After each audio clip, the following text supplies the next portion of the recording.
Part 2. Characters. Simone's true name is Crisotomo Ibarra.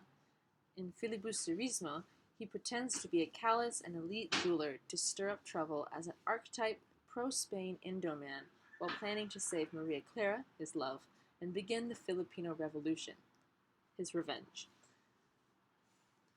Ben Zaib, an Indo-man who writes the column El Grito de la Integridad in the newspaper. He also did translations for the opera. Confident in his opinions and naturally curious, Zaib pokes into everyone's business.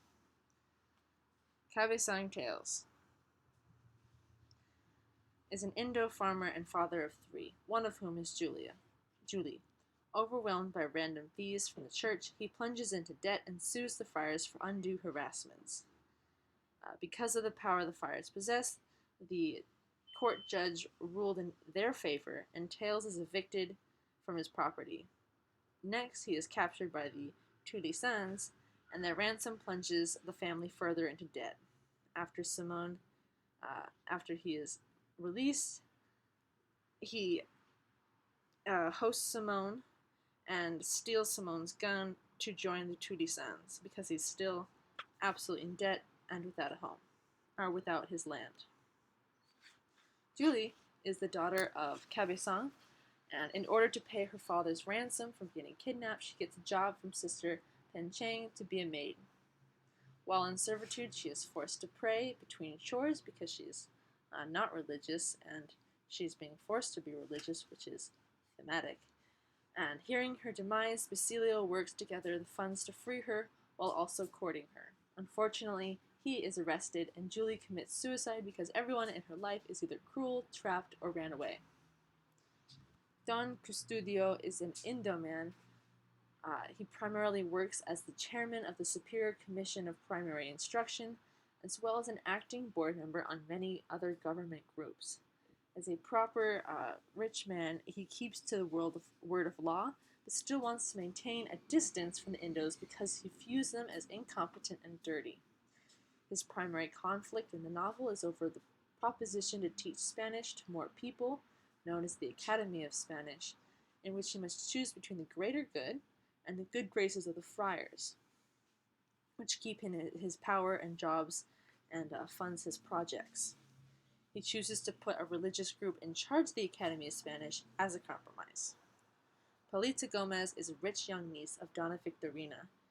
She is sheltered and notoriously beautiful. At first, she courts Isagani, but he is more involved with reformist politics, and they find their opinions on many topics differ.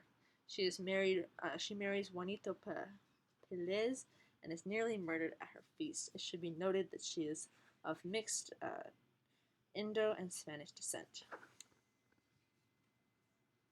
Maria Clara is the love of Simon, who wishes to marry her, and she him. She is trapped in a covenant with unwanted advances from the friar there. She died of an unspecified illness before Simone can get to her. Basilio is the son of Sisa and studying to be a physician and about to graduate from medical school. He is working his way through school as a servant to Captain Tiago because he is an orphan. He briefly courts Julie until his arrest. Isagani, is Basilio's friend, is an Indo-man studying also at the Ateneo de Municipal, and his enthusiasm for the education system rides high as he requests an Academy of Spanish to aid his peers in becoming more educated. These skills specifically for the education and political work at home and abroad. He courts Julie until their politics cause their separation, and by the end of the novel, Isagani has been disenchanted, but not enough so that he allows Julie and the other church and government members to die by the revolutionist bomb, and he puts himself at risk by racing into the hall and throwing it into the river. Chinaman Quagora is a businessman who works with Simone to hide his gun stash in one of his warehouses.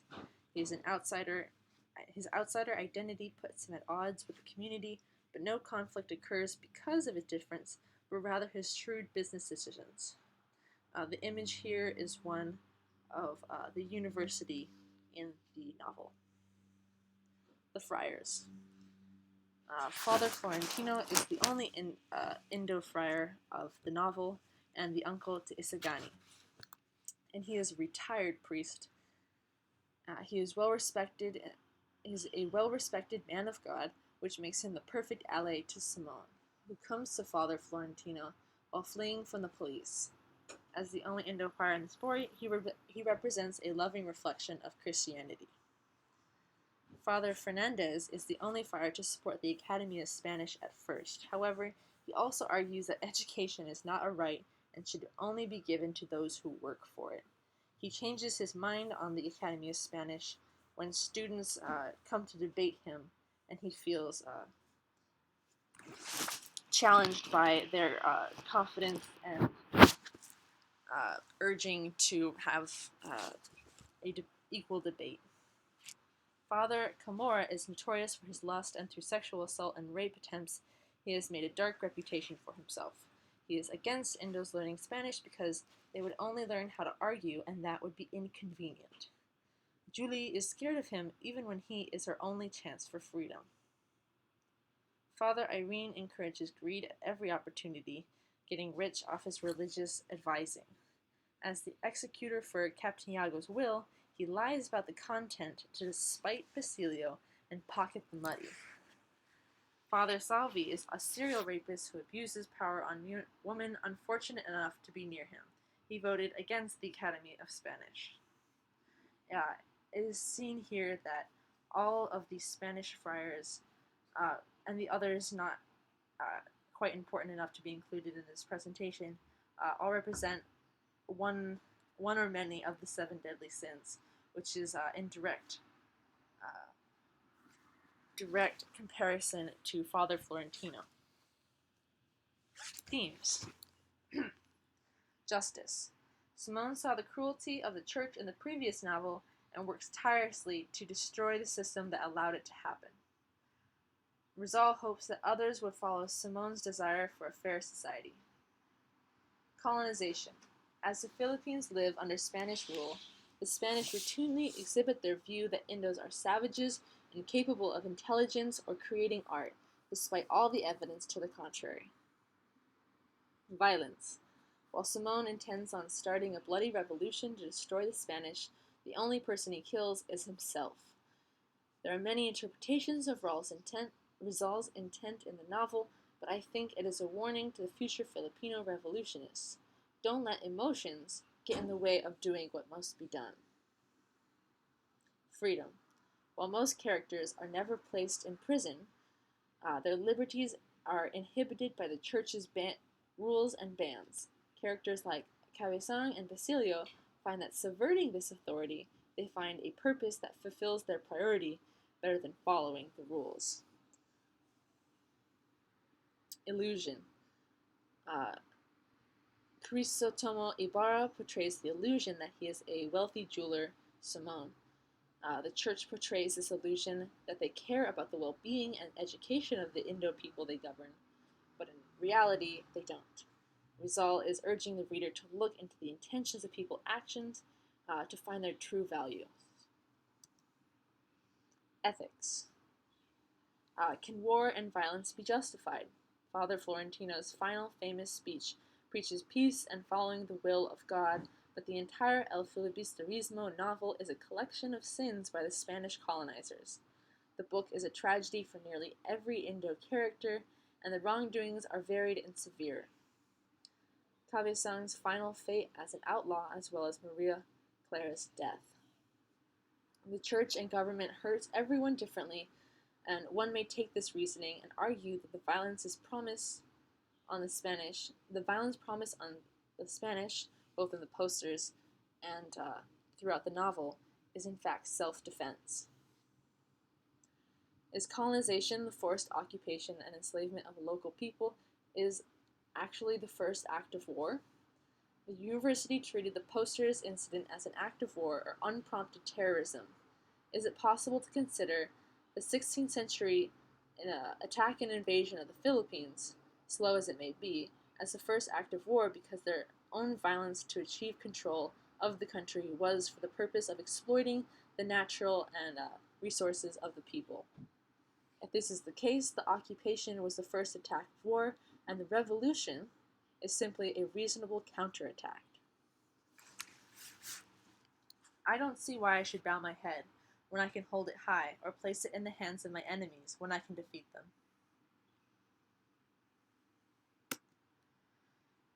Comparison to other readings. This is a story about love as a topic. Simone loves Maria Clara and wants to save her from the Covenant, but the story revolves around Simone's revolution and revenge on the Spanish government. Maria is not there to symbolize the paradise of the island, fertility, or the sexualized brown woman. Maria is also an adult, not a child. The main characters are the Filipinos. The other novels were written by the Europeans, for the most part, and focused for the most part on a white man within a foreign world, often depicting the locals as a backdrop, as seen in Noa Noa. Rizal explores the theme of violence and justice in his novel, while our other class readings tend to be more focused on the concept of savagery and cultural interpretations of the time period. The image here is a picture of a church in a, a 16th, 17th century era church in the Philippines. Relevance. This is a novel.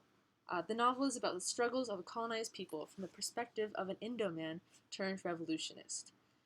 It shows how the European front of religion is used as a facade for a systematic oppression of the colonized. The Philippines is a diverse nation with citizens and traders from all over Asia and the Pacific. Their shared history of colonization is a common one, but their journey to an independence is unique. Hawaii was also a colony of the U.S. and a key location for trade, but used different tactics to obtain sovereignty. And many debate Hawaii has not obtained sovereignty. Effects. Despite Rizal's intentions, his work absolutely inspired the revolution. The Spanish authorities banned both the social cancer and the reign of greed. Instead of ceding power from Spain to the Philippines, the Spanish signed the Philippines to the USA. Angry with the idea of a new foreign ruler, Emilio Aguinaldo, leader of the Katipunan, organized his people to fight the Philippine-American War after the initial revolution against the Spanish. It lasted 3 years, causing roughly 4,200 American deaths and 20,000 Filipino combatant deaths, as well as approximately 200,000 Filipino civilians who died from violence, famine, and disease. El Filibusterismo and the USA. The U.S. propaganda during the war used El Filibusterismo and Rizal to deter revolutionists, since Rizal was already dead and could not defend his position. They claimed that because Simone's revolution was unsuccessful and he killed nobody but himself, that Rizal, a national hero, did not want the revolution and would have supported the U.S. assumption of power. Simone and Florentino's final interaction is often cited as Rizal's call against violence. This is another example of the colonizer using religion, Father Florentino, to justify their rule, intentionally ignoring Father Florentino's vision for equality, prosperity, and peace. The U.S. won the war, but later, in 1916, the Jones Acts promised the nation eventual independence, which happened in 1946. Conclusion. Rizal shares a similar fate to the students of Ateneo de Municipal because he fought for the reform, and the Spanish saw it as revolution and punished him for it. His desire for educational and economic opportunity ostracized him, and the Spanish in charge forced Rizal into exile. Similarly, they arrested the students on suspicion of a terrorist intent, even though they just wanted to learn better Spanish. Even before the poster incident at the university, the outspoken students were being exiled from education because when the friars did not like someone, they would either not teach them, belittle them, or teach them the wrong information, most notably seen with Father Milan. This shows that colonizers' structure of power was so controlling that any criticism was viewed as an attack, and Rizal knew this and wrote his novels anyway. Thank you.